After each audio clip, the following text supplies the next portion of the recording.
chacun, chacune dans le Seigneur, ainsi que ceux qui nous écoutent sur YouTube. Que la paix et la grâce de notre Seigneur Jésus-Christ soient sur vous aujourd'hui et durant toute la semaine. Je vous invite à faire taire donc, les distractions, donc c'est les portables, et surtout à ouvrir votre esprit et à laisser le Saint-Esprit vous parler personnellement.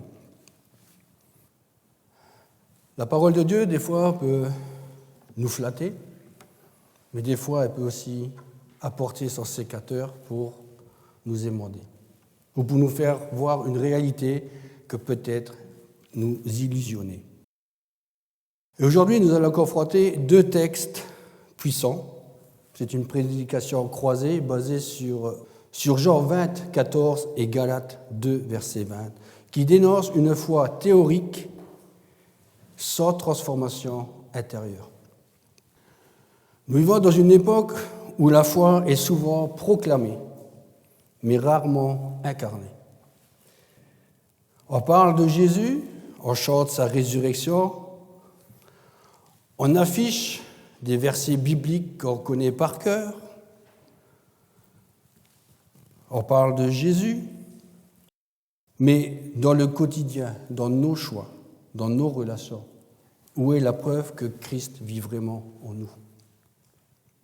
Nous avons deux textes, deux affirmations.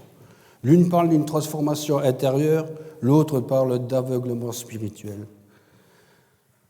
Et si nous étions comme Marie, devant le Christ, mais incapables de le reconnaître, parce que notre cœur est encore tourné vers le tombeau.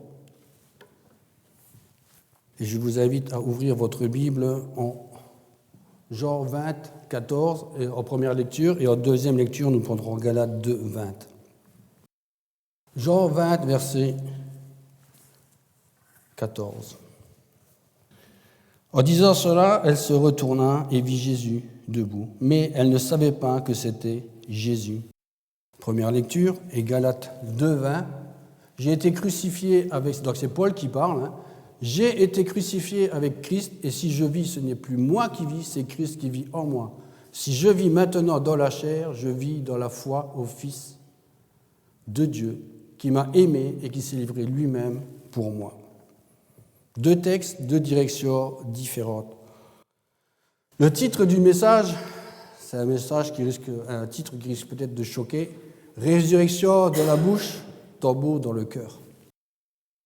Et l'objectif du message, c'est de dénoncer une foi intellectuelle, déclarative, mais sans fruit, sans transformation, sans reconnaissance réelle de Christ dans sa vie quotidienne. Qui veut dire que nous devons laisser Christ vivre réellement en nous. C'est pourquoi ce matin, nous allons voir, à travers ces deux lectures, 4 apparences. La première apparence, c'est une foi proclamée, mais une vie inchangée. La deuxième apparence, c'est la foi de la croix, n'est pas une théorie, mais elle est réelle. La troisième apparence, la foi, c'est reconnaître Jésus, c'est changer de regard. Et la quatrième apparence, la vraie foi en Christ produit une vraie vie transformée. Commençons par la première apparence, une foi proclamée, mais une vie inchangée. Jean 20, 14 nous dit que Marie se retourna et vit Jésus debout. Mais elle ne savait pas que c'était Jésus. Marie de Magdala, ce premier jour du premier jour de la semaine, donc le dimanche, elle se trouve devant le tombeau. Devant le tombeau, il est ouvert et vide. Et elle se retourne et elle voit Jésus, mais elle ne le reconnaît pas. On pourrait se poser la question, pourquoi elle ne reconnaît pas que c'est Jésus? Parce que son chagrin dans son cœur est enfermé dans le deuil et elle cherche un corps mort, pas un corps vivant. Et le verset 14 est la réponse au verset 13, posé par les anges assis dans le tombeau. Ils lui dirent, « Femme, pourquoi pleures-tu » Elle leur répondit, « Parce qu'on a enlevé mon Seigneur et je ne sais où on l'a mis. » Nous aussi, comme Marie, nous pouvons vivre une foi théorique. Nous parlons de résurrection, mais notre cœur est encore dans le deuil. dans le doute, dans les habitudes mortes de la vieille nature. Pourquoi ce verset dit cela? Pour une simple raison. Concrètement, dans notre vie de chrétien quotidienne, il y a au moins 3 caractéristiques qui démontrent le contraire. C'est valable pour moi aussi. Je ne suis pas exempt. Et ce que je le prêche pour moi aussi. Tu dis que Christ vit en toi, mais tu refuses de pardonner. Tu dis que tu es né de nouveau, mais tu continues à nourrir ton orgueil, ton caractère. Tu dis que tu marches par l'esprit, mais tu réagis toujours par la chair. Oui, une foi proclamée, mais une vie inchangée. Tu es l'inverse de Galates 2:20, qui nous dit « Ce n'est plus moi qui vis, c'est Christ qui vit en moi ». Tu dis « Je suis chrétien, enfant de Dieu ». Tu dis « Christ vit en moi ». Mais pose-toi cette question. Ta manière de parler, ta manière de réagir, ta manière d'aimer, ta manière de pardonner, est-elle différente par rapport à ce que tu dis que tu es enfant de Dieu? Est-elle la même avant ta conversion? Ou a-t-elle changé? Marie de Magdala est devant Jésus ressuscité et elle ne le reconnaît pas. Et toi, tu dis que Christ vit en toi, mais tu ne le vois jamais dans tes décisions, avec tes relations, dans tes combats, dans tes souffrances. Tu récites des versets par cœur, mais tu refuses de lâcher ton orgueil. Tu chantes « Mon Rédempteur est vivant », mais tu vis comme s'il était encore dans le tombeau. Oui, une foi théorique, proclamée, mais une vie inchangée dans la pratique. Laisse vivre Christ réellement en toi. Et ceci nous amène à la deuxième apparence. La foi de la croix n'est pas une théorie, c'est une réalité. Galates 2:20. J'ai été crucifié avec Christ, ce n'est plus moi qui vis, c'est Christ qui vit en moi. Ce verset ne dit pas « je pense Jésus ». Il dit « j'ai été crucifié avec lui ». Il ne parle pas d'une métaphore, c'est une réalité spirituelle. Galates 2:20 parle d'une mort spirituelle réelle. Être crucifié avec Christ, c'est renoncer à soi-même, à ton ego, à ton ancienne nature, à ton besoin de contrôler. Tout cela doit mourir en toi. C'est ça, être crucifié avec Christ. Mais beaucoup veulent la gloire de la résurrection sans passer par la douleur de la croix.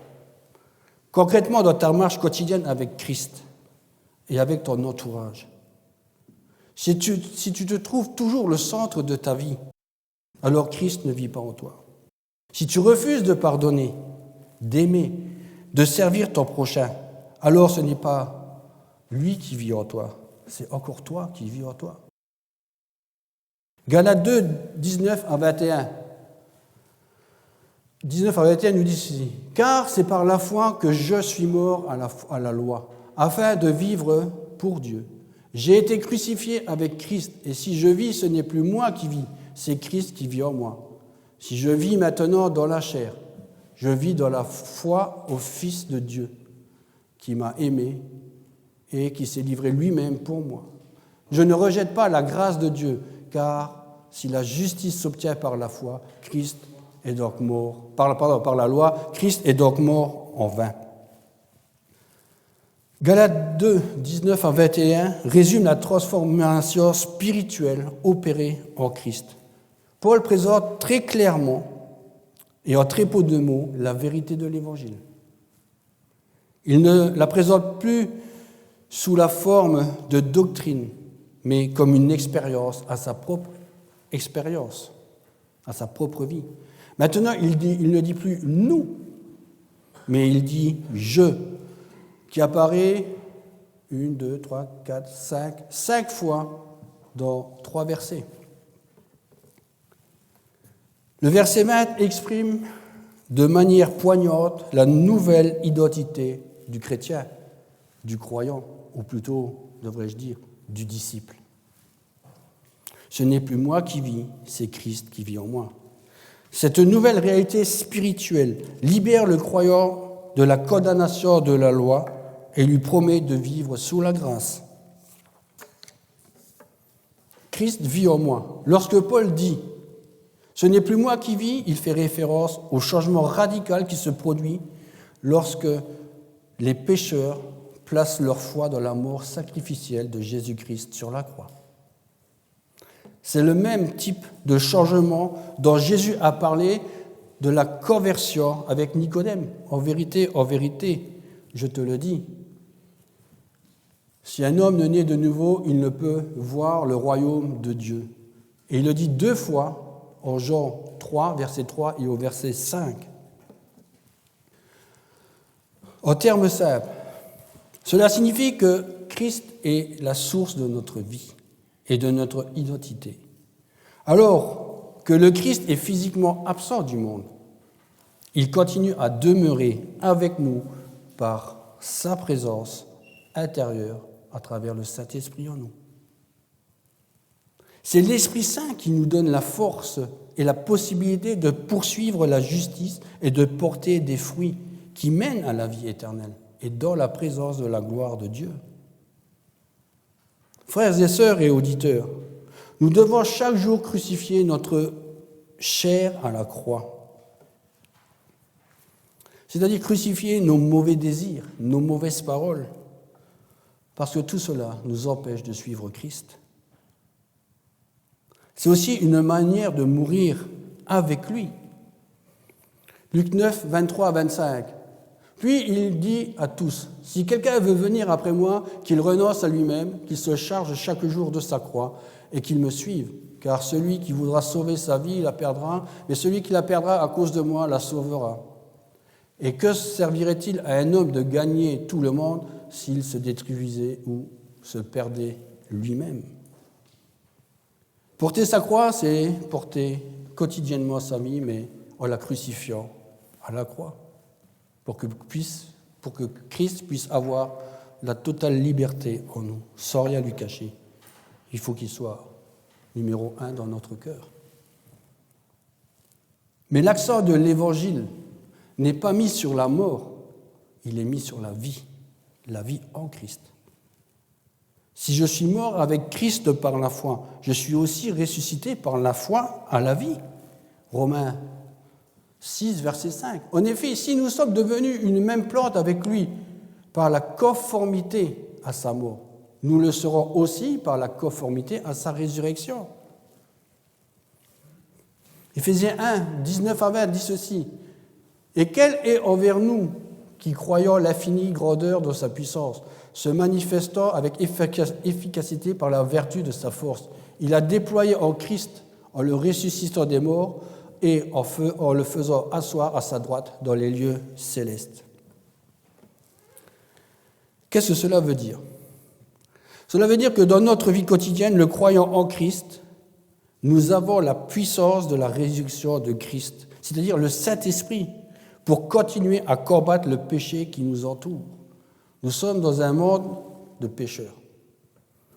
Mais en nous, il y a encore le péché. Même si j'ai accepté Christ dans ma vie, je pêche encore tous les jours. Mauvaise pensée, mauvais regard, mauvaise parole. Et le Saint-Esprit nous rappelle que, à travers ces mauvaises pensées, la repentance est là pour nous justifier devant Christ encore une fois. Et c'est lui qui nous justifie, qui nous impute.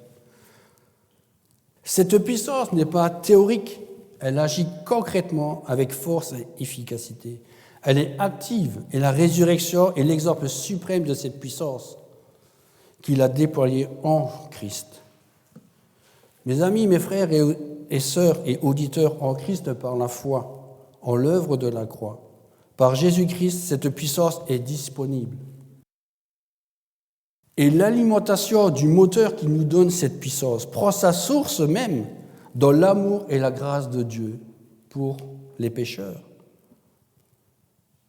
C'est la clé de la discipline personnelle pour accomplir quoi que ce soit dans cette vie, et encore plus dans les questions du spirituel et de notre relation avec Dieu. Elle s'appelle le Saint-Esprit. Le Saint-Esprit est l'alimentation du moteur qui donne cette puissance. Nous ne sommes plus seuls, car Christ vit en nous. Il est notre puissance de vie et notre espérance pour l'avenir. Donc cela signifie que le sacrifice de Christ est suffisant et parfait pour le salut. Toute tentative de justifier sa vie par des œuvres annule la grâce de Dieu. Concrètement, qu'est-ce que cela signifie ? Laisse mourir ton besoin d'avoir toujours raison. Laisse mourir ton envie de plaire aux hommes. Laisse mourir ta peur de perdre pour que Christ vive pleinement en toi. Et maintenant, nous arrivons à la troisième apparence. La foi, c'est reconnaître Jésus. C'est changer de regard, se retourner pour voir Jésus. Jean 24 nous dit, en disant cela, elle se retourna et elle vit Jésus debout. Mais elle ne savait pas que c'était Jésus. Beaucoup de chrétiens aujourd'hui sont comme Marie de Magdala. Ils ne reconnaissent pas Jésus parce qu'ils sont dans l'émotion, dans l'attente d'une joie ou de je ne sais quoi. Parfois, nous aussi, nous cherchons Jésus, un Jésus qui nous réconforte et pas un Jésus qui nous transforme. Parce que la transformation fait mal lorsque le sécateur de Dieu passe sur toi, passe sur nous. Mais pour voir Jésus, prenez l'exemple sur Marie de Magdala au verset 15. Elle se retourne que lorsque Jésus l'appelle par son nom. Verset 15. Jésus lui dit, « Femme, pourquoi pleures-tu ? Qui cherches-tu » Et au verset 16, Jésus lui dit, « Marie ». Elle se retourna et lui dit en hébreu, « Rabouni », c'est-à-dire maître. Lorsqu'elle a entendu son nom, Marie a quitté le regard du tombeau pour se tourner vers celui qui l'a appelé par son nom. Ça veut dire que son regard a changé de direction. Elle ouvre les yeux de son cœur. Et c'est à ce moment précis aussi, au même instant que Jésus dit « Marie » et qu'elle se retourne, qu'elle reconnaît Jésus, parce que son regard a changé de direction. Et c'est le regard des yeux de la foi. Reconnaître Jésus, c'est changer de regard, changer de direction, c'est regarder avec les yeux de la foi. La question est, dans ta conversion, comment vois-tu Jésus ? Entre simplement un homme ou vraiment celui qui vit dans ta vie ? Tu veux un Jésus qui bénit tes plans ? C'est bien. Mais tu ne veux pas d'un Jésus qui te dit « change ton caractère, change ton orgueil, change ta vision de voir tes frères et sœurs ou ceux de l'extérieur. » Tu veux qu'il te parle, mais tu ne veux pas l'écouter quand il te dit « change, ce que tu fais n'est pas bien. Reviens au premier amour. » Si tu te trouves dans l'une de ces situations, alors repens-toi, retourne-toi, et à ce moment précis, tu verras que le Seigneur, et tu verras que ton Seigneur et Sauveur, Jésus-Christ, t'appellera aussi par ton nom, afin que tu reviennes à lui. Concrètement, comment ça marche dans ma vie de chaque jour, dans ta vie de chaque jour ? Voici quelques applications concrètes pour une direction. Chaque matin, prends du temps pour te retourner.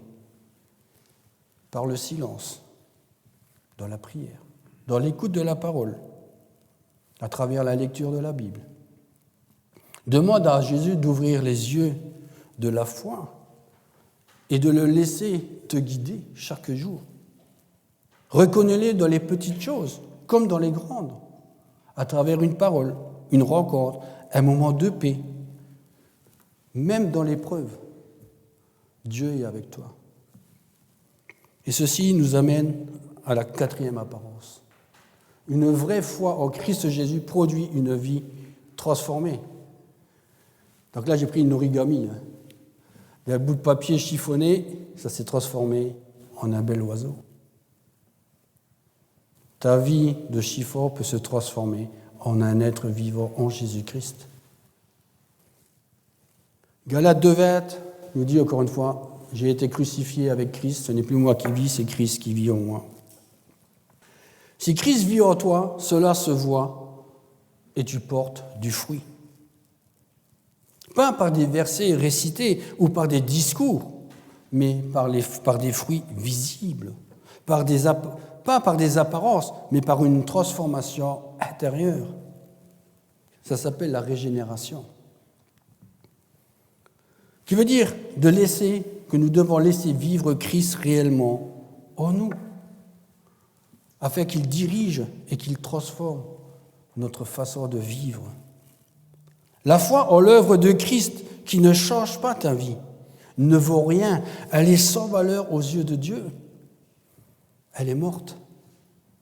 La foi qui ne te pousse pas à aimer ton prochain, pas forcément, pas que le frère et sœur en Christ, à aimer même ton ennemi, à pardonner, à obéir est une illusion dans ta vie.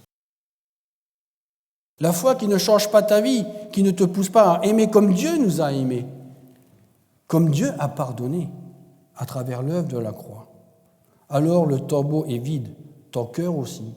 Tu es mort sans vie de l'esprit en toi. Aujourd'hui, il est là, vivant, présent. Retourne-toi, reconnais-le, repens-toi, demande pardon et laisse-le vivre réellement en toi. Si Christ vit en toi, cela se voit. Examine tes fruits.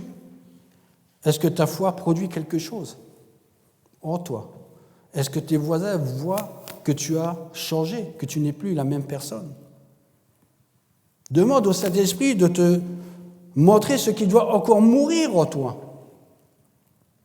Peut-être que c'est ton orgueil, peut-être que c'est ton caractère ou ta façon de vivre, etc., etc.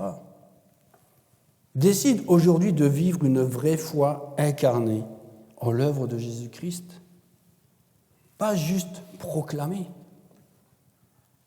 Cela signifie que la vraie foi commence par une mort spirituelle, la mort de l'homme ancien, la mort de l'ego, la mort de l'autonomie. Moi, je sais faire. Moi, je connais mieux que tout le monde. Personne ne connaît rien si l'œuvre de Dieu n'est pas en toi. Et tous les jours, on apprend à connaître encore mieux Jésus-Christ à travers ses écrits, à condition de laisser l'Esprit Saint nous transformer, nous régénérer. Cette crucifixion symbolise la conversion authentique, c'est-à-dire la vraie crucifixion de ma chair sur la croix de tous les jours, qui porte du fruit. Symbolise la conversion authentique, marquée par la repentance et la foi personnelle en Jésus-Christ. La foi n'est pas un simple assentiment intellectuel, mais une union vivante avec Christ qui transforme radicalement l'être intérieur. Je vais prendre un exemple. Je ne peux pas dire que je connais Francisco aussi bien que je connais mon épouse. Parce que je vis avec mon épouse tous les jours. Francisco, je le vois que le dimanche ou la semaine, ou peut-être une fois dans le mois si on va faire un travail ensemble ou s'il a besoin de moi. Si ma vie avec Christ est comme celle que j'ai avec Francisco, ma conversion est peut-être à revoir. Si ma vie est basée comme celle qui est basée avec mon épouse, ça porte du fruit. Pourquoi? Parce que ce n'est plus moi qui vis, c'est Christ qui vit en moi. La vraie foi produit une vie transformée, une vie régénérée, car elle implante la vie de Christ dans le croyant.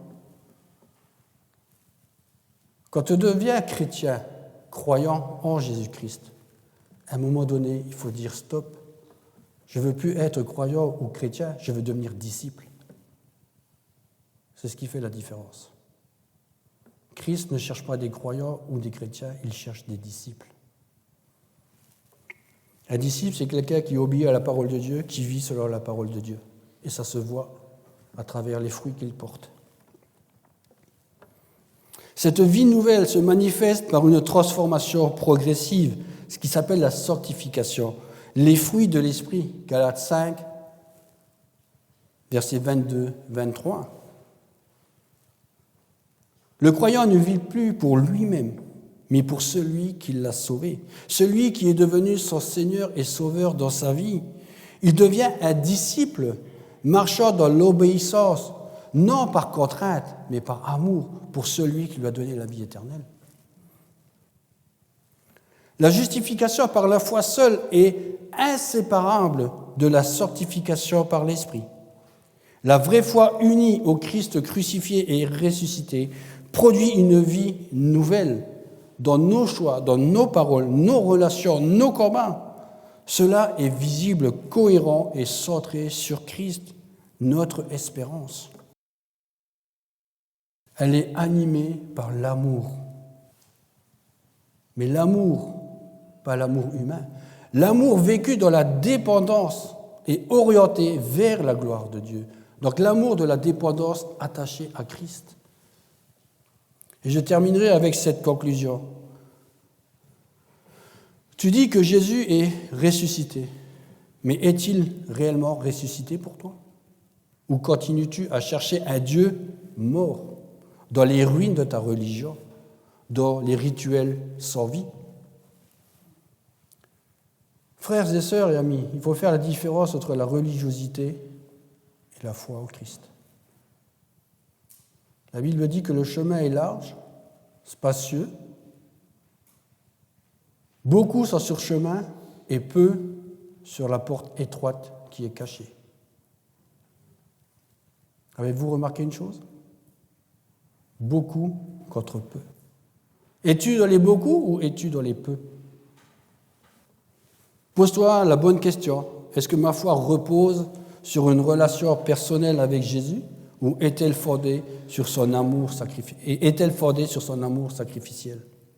Si ta foi repose sur l'amour sacrificiel de Christ, alors elle pousse le croyant à vivre pour la gloire de Dieu, c'est-à-dire le disciple, non pour gagner son salut, parce qu'il l'a déjà reçu. Et tout ça par grâce. On ne le mérite pas, mais par grâce.